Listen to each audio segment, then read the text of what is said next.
joining us live in the Henry County Medical Center studios, was on American Idol in 2006, also a top 5 national finalist in 2010 and 2011, the Texaco Country Showdown. Got a new song out we're going to play in just a moment called You Should Know. Let's bring in Kendall Phillips. Kendall, good morning. How are you? I'm great. How about you? We're doing well. We want all the scoop. Before we talk about your career, before we talk about your music, before we let you play, take us behind the scenes, American Idol 2006. I didn't realize it till Bo brought it up, how many big names came out of that season. Oh my gosh, yes, so many. And it's kind of cool now that I get bragging rights to say, hey, yeah, I was friends with Kelly Pickler and Chris Daughtry before, they were those huge names. So it's really cool, and they're such nice people. Right. I mean, Taylor Hicks, yes. Catherine McPhee, Chris Daughtry, Kelly Pickler. Who was the nicest among the four?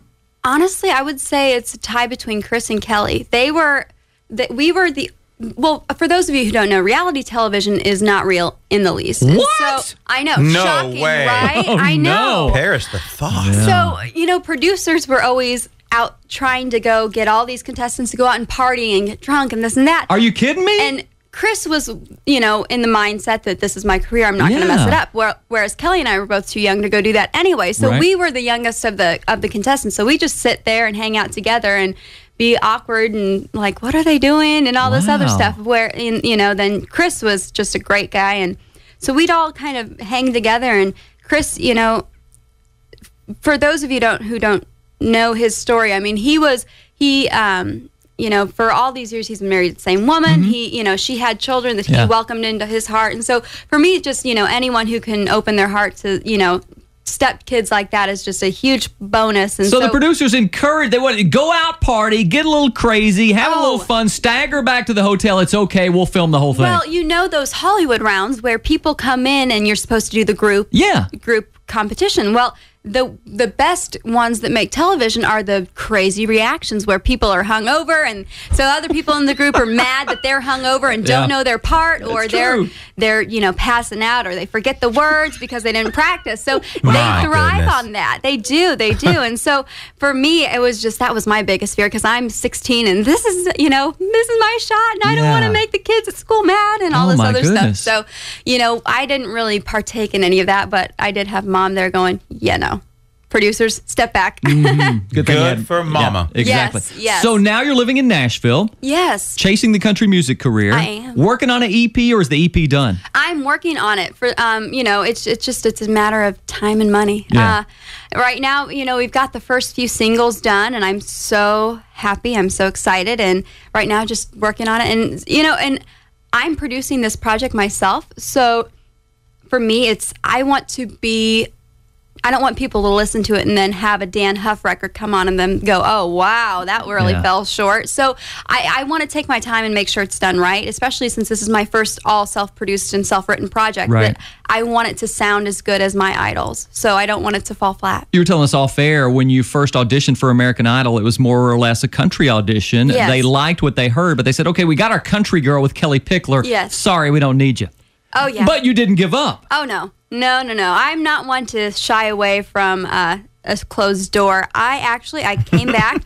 I went home and I said, I'm going to get on that show. And so I went out and I went to the beauty salon and I bought red and black extensions. Oh, that's great. I put that in my hair. I ripped up some jeans, and then I sang Robert Palmer. Oh. So awesome. A bit of a switch. Yeah. Oh, yeah, a bit of a switch, which I got on country was still in your heart. Oh, country was still in my heart, which, you're out there singing, trying to sing Pat Benatar, and then you have, this country voice. And, of course, Simon, ultimately I got cut, and he goes, it's just not believable, love. It's just not working. I don't believe in your heart that you're a rock and roll singer. And I'm thinking... That's a pretty good song. Well, that was impressive. Oh, gosh, no. If I could do accent, I'm the person you see driving on the highway trying to talk to themselves in different accents so I seem worldly. I want to be a spy. Oh, I seem worldly. You've been up close and personal with Simon Cowell, of course, Paula Abdul back then. Oh, yes. Who wore lower cut shirts, Simon or Paula? Oh, Simon. I don't understand that, actually. And backstage information. Out of all of the judges put together, Simon took the longest to get ready. Hair and makeup, he took the longest, even including Ryan Seacrest. He's dating Carmen Electra now. Oh, snap. That's... Simon Cowell, hot or not? I'm going to go with not. Yeah, he's not listening. You're safe. I'm Okay. All right. The new song is called You Should Know. Yes. We're going to debut that in just a few moments. Yeah. Do you want to do another song live in the studio? I can do the second single. It's called Daddy's Girl. Let's have it. All right. Please welcome Kendall Phillips live in the Henry County Medical Center studios this morning on 100.9 The Farm.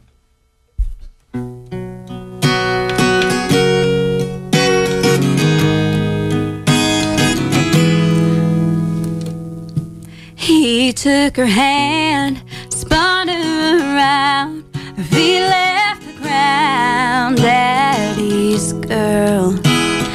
Now Daddy's gone, and she cries alone, only 8 years old.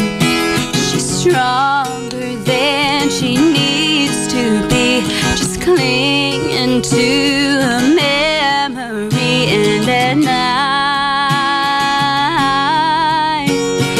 she talks to Jesus and tells him she's sorry and she'll be better, praying he'll come back to see her again when she gets older.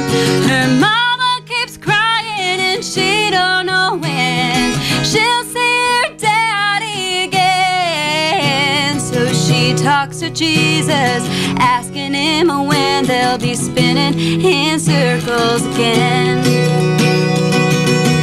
He weaves in and out, changes his mind. Her heart's on a string at 25. And he builds her up and tears her back down and wonders why she can't seem to trust no one. Oh, but he don't know the damage that he's done.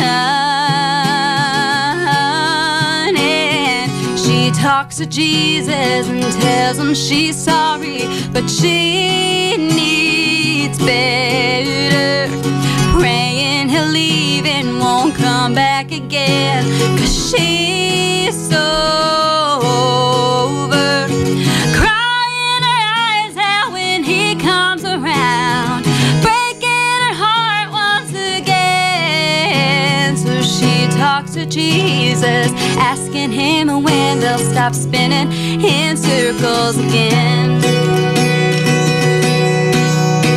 Oh, he don't know what a delicate life he had, and he threw it away, but now it's too late. And she talks to Jesus, tells him she's sorry for hating her father. She's broken inside, only he knows why. Her heart grew colder. Now he stands there crying, 'cause he don't know when he'll see his baby again. Now he's begging Jesus to do it again, to go back in time and make amends. He closes his eyes and they're spinning in circles again. When he took her hand, spun her around, her feet left the ground. Daddy's girl. That is good.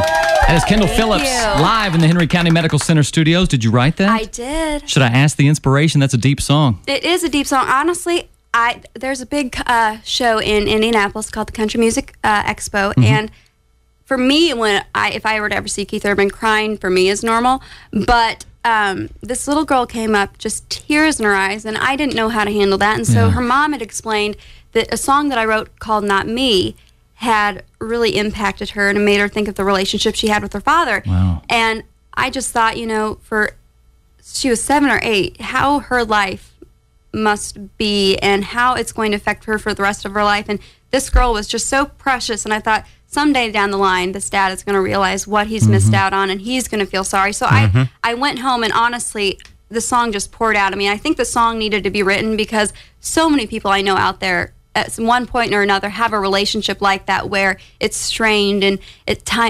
you wish you had it back, and then it comes back, and it's just it's tough. Did you ever meet the little girl again? If so, did she ever hear the song? I don't know. I haven't met her again, but you know what she did? She gave me a medal, and I still carry it to this day with me every show that I go. And it's just the little medal that she tried so hard to win in a singing competition, which I know firsthand how difficult those are to win. So she was very, she gave it to me, and she said, "I just want you to have this." So very cool. She definitely touched me. Yeah, great story. More with Kendall Phillips live in the studio next. Hang on.